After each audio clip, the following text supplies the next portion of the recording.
Alhamdulillah Buya, izin tanya, kalaulah orang tua kita sudah wafat, kemudian dahulu ketika kita hidup belum sempat berkhidmat, belum sempat berbakti kepada kedua orang tua kita, apakah masih bisa kita yang hidup ini berbakti kepada kedua orang tua kita?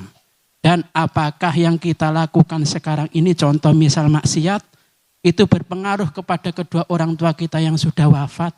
Dan kalau kita berbuat baik, apakah pahalanya bisa sampai kepada kedua orang tua kita yang sudah wafat? Terima kasih Buya, mungkin itu saja, mohon pencerahannya. Assalamualaikum warahmatullahi wabarakatuh. Waalaikumsalam warahmatullahi wabarakatuh. Kita jawab dulu yang belakang bahwa dosa anak tidak akan sampai kepada orang tua kalau memang orang tua sudah mendidik dengan benar dan baik. Kalau seorang tua telah menghantarkan anaknya ke tempat yang baik dengan harapan agar menjadi anak yang soleh, solehah. Seperti kalau hari ini adalah menghantarkan ke tempat yang mulia, pondok pesantren dan seterusnya. Itu menggugurkan kewajiban karena dia merasa lemah di dalam mendidik anak. Di rumah banyak godaan dan gangguan, lalu orang tua cerdas, dia ingin selamat. Anaknya dihantarkan ke tempat yang mulia. Contoh, na'udzubillah, ternyata godaan teramat kuat. Teramat kuat dan orang tua tetap berusaha. Atau di rumah, tidak usah di pondok pesantren. Di rumah seorang tua sudah memperhatikan, mulai dari kecil diajari ngaji dan sebagainya, dikenalkan hal yang baik, asalkan sudah maksimal seorang tua di dalam mendidik anak. Kalaupun anak bermaksiat, dosanya tidak akan mengalir kepada orang tua. Tapi orang tua yang membiarkan anaknya tanpa pendidikan agama yang benar, semua kejahatan yang dilakukan oleh anak akan mengalir kepada orang tua, karena anak sendiri akan menuntut, ya Allah, orang tuaku, dia telah membiarkanku seperti ini, dia tidak mengajari. Maka kalau kita tidak mendidik anak, ya kita mendapatkan dosa anak. Karena apa? Anak menjadi bermasalah, menjadi banyak dosa, karena apa? Kita telah tidak mendidiknya. Berarti kita telah ikut andil di dalam menjerumuskannya. Adapun kebaikan anak, ya akan mengalir kepada orang tua. Semua kebaikan yang dilakukan anak, doa-doa dan saya sampai kepada orang tua. Nah, termasuk masuk pertanyaan. Bagaimana berbakti saya kepada orang tua yang telah meninggal dunia dan saya sempat selama ini, selama hidup ayah ibu saya belum sempat berbakti. Yang perlu kami sampaikan adalah, benarkah siapapun yang menjadi anak menyesal? Itu pertanyaannya. Bukan sekedar pertanyaan di lisan saja, padahal dia tidak menyesal, hanya oh, gimana telanjur, ayahku sudah meninggal, saya ingin berbakti. Benar nih, benar saya menyesal. Betul, menyesal atau tidak?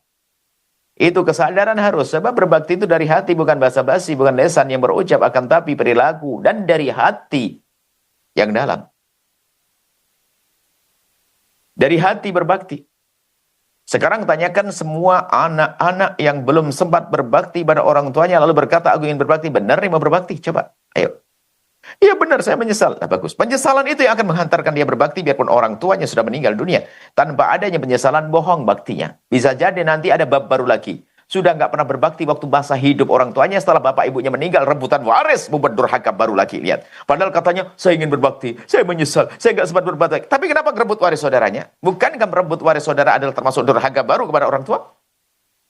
Makanya bukan kalimat yang diucap, tapi perlu kesadaran seorang yang merasa belum sempat berbakti pada orang tuanya dengan ketulusan di hati. Lalu setelah itu apa? Lakukan 3 hal minimal. Yang pertama ini, siapapun anak yang belum sempat berbakti pada orang tua, lakukan berikut ini. Yang pertama, jangan berdoa kecuali orang tua dibawa dalam doa-doanya. Jangan berdoa kecuali orang tua dibawa dalam panjatan doanya. Kita sering doa panjang lebar. Macam-macam doa kita panjatkan. Usaha, tahta, keluarga, cinta, segala macam pengen hidup enak dan sebagainya. Akan tapi ternyata lupa mendoakan orang tuanya. Artinya apa? Hatinya kropos cinta dengan orang tua. Hatinya kropos kerinduan pengabdian pada orang tua. Makanya dia tidak akan bisa berbakti kalaupun orang tuanya hidup. Doa yang pertama. Yang kedua, yang pernah merasa menyesal. Kalau seandainya orang tuamu bangun lalu minta duit kepadamu, gajimu berapa? 2 juta. Kau kasih berapa? Ayo, orang tuamu bangun, nak, aku butuh uang, nak. Kau kasih berapa, nak? Ayo, berapa? Makanya hari ini banyak orang berbohong, ingin berbakti bohong. Bukan keseriusan. Menyesal, saya ingin berbakti orang tua. Mana? Bakti masih bisa kok. Ayo. Berapa? Gaji 2 juta. Kasih berapa? 500? 1 juta, separuh? Berani? Ayo. Mungkin seorang berkata, oh berani saya, separuh saya kasih ke orang tua. Karena orang tua sudah meninggal, nggak akan ditagih dia. Tapi kalau dilihat waktu orang tuanya hidup beneran, kayaknya nggak mungkin ngomong 1 juta. Karena dia pelit, orang nggak biasa berbakti. Maka yang kedua, cara berbakti pada orang tua adalah, jika engkau mendapatkan rizki, pastikan Anda potong rizki Anda untuk orang tua Anda. Jika itu gaji, Anda berani potong gaji Anda untuk orang tua. Karena apa? Penyesalan. Jika Anda punya misalnya punya tanah 5 hektar, Anda bisa memberikan 1 atau 2 hektar untuk orang tua Anda. Misalnya. Karena Anda punya penyesalan.